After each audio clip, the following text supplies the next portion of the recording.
से सेल्फी खिंचवे में बड़ी। चल जल्दी घर रिक्शा रोत होई। दोस्तों मैं हूँ हिमालय सिंह और आप देख रहे हैं भोजपुरी पब्लिक न्यूज़। और आज की इस वीडियो में हम बात करने वाले हैं दबंग स्टार खेसारी लाल यादव के छठ गाने के बारे में, जिस गाने का नाम है छठी घाटे सेल्फी। इस गाने का वीडियो गाना रिलीज हुआ है डायरेक्ट म्यूजिक वाइड चैनल पर, और इस गाने को गाया है दबंग स्टार खेसारी लाल यादव और खुशबू तिवारी केडी ने। अभी तक इस गाने को नहीं सुना है तो जाकर सुन सकते हैं, बहुत ही शानदार गाना है।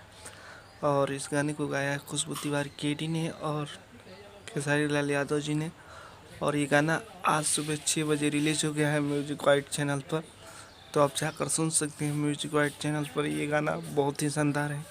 और हमारे चैनल पे नए हैं तो चैनल को सब्सक्राइब करके घंटी का बटन